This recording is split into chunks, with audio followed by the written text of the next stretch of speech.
लेकिन यहाँ मेरा मकसद ये रहेगा कि आपको एक तरीके से रिवीजन कराना, और कहीं पर कोई चीज़ लैक करती है तो वो भी फुलफिल हो जाए। ठीक है। So accounting, you know very well कि अकाउंटिंग मीन्स कि किसी भी चीज़ का रिकॉर्ड रखना, राइट। यानी कि अब सभी बिजनेसमैन हैं और उनको कुछ ना कुछ जानना ही है अपने बिजनेस से रिलेटेड, और क्योंकि एक बिजनेस जो है डेली रूटीन में चलता रहता है, तो ऐसा नहीं है कि 1 महीना 2 महीना 4 महीना चलता ही गया और हम उसका कुछ एनालाइज नहीं करेंगे, राइट। तो हर साल जो है हर एक बिजनेसमैन ये जानना चाहता है कि पूरे साल के दौरान उसने क्या चीज़ें गेन की है और क्या चीज़ें लॉस की है, और कितनी कैपिटल उसने एक बिजनेस में इन्वेस्ट की थी, और at the end of the year कितना उसने कमाया है, कितना वो लाइबल टू पे है, और कितना जो है औरों को भी उसने उधार दिया हुआ है। तो ये सारी बातें हम अकाउंटिंग से सीखते हैं। तो अकाउंटिंग की नीड कहाँ से अराइज हुई? इन सब बातों की वजह से अकाउंटिंग की नीड अराइज हुई है, right. So this is the need of the accounting. Now meaning of the accounting.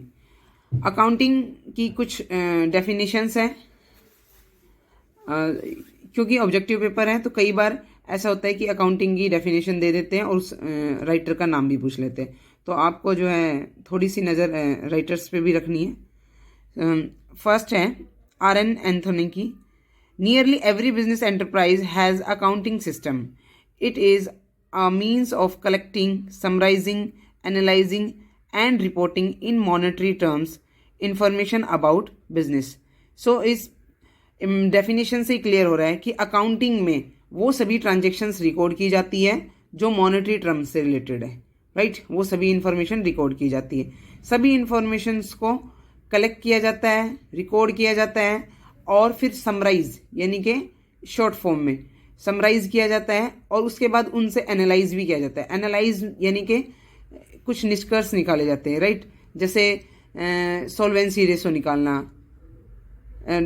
या फिर डेट इक्विटी रेशो निकालना, ये सारी। Then reporting, reporting means to publish the report of the performance, like balance sheet वगैरह report की जाती है हर एक कंपनी की वेबसाइट्स पे, और क्वार्टरली न्यूज़पेपर वगैरह में। That is compulsory to all listed companies. So now the characteristics of accounting. तो फर्स्ट अकाउंटिंग की कैरेक्टरिस्टिक्स है, accounting is an art as well as science.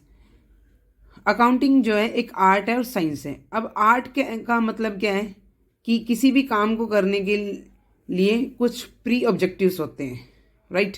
जैसे एक आर्ट में अगर किसी को कुम्हार को मटका बनाना है तो उसका ऑब्जेक्टिव डिसाइडेड है, प्री डिटरमाइंड है कि उसको मटका ही बनाना है, वो इसी प्रकार काम करेगा।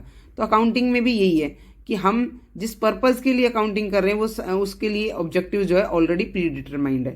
तो accounting is an art of recording और क्लासीफाइंग और summarising the business transaction with a view to ascertain the net profit and financial position of the business. यानी कि यहाँ पर अकाउंटिंग का ऑब्जेक्टिव क्या है कि अकाउंटिंग नेट प्रॉफिट और फाइनेंशियल पोजीशन बिजनेस की जानने के लिए हम जो है अकाउंटिंग करते हैं, जो एक कला है किसके रूप में, जिसके अंदर जो है रिकॉर्डिंग की जाती है, क्लासीफाइंग किया जाता है और समराइज किया जाता है। तो कोई भी ऑर्गेनाइज बॉडी ऑफ नॉलेज जो कि बेस करती है सर्टेन प्रिंसिपल्स पे, उनको साइंस बोला जाता है, राइट। और अकाउंटिंग में भी कुछ प्रिंसिपल्स होते हैं जो एक अकाउंटेंट को फॉलो करके चलने पड़ते हैं, जिनको अकाउंटिंग प्रिंसिपल्स, अजम्पशंस बोला जाता है। सो आगे हम पढ़ेंगे अकाउंटिंग प्रिंसिपल्स, तो आप वहाँ से क्लियर हो जाएगा। नेक्स्ट है record of financial transaction only.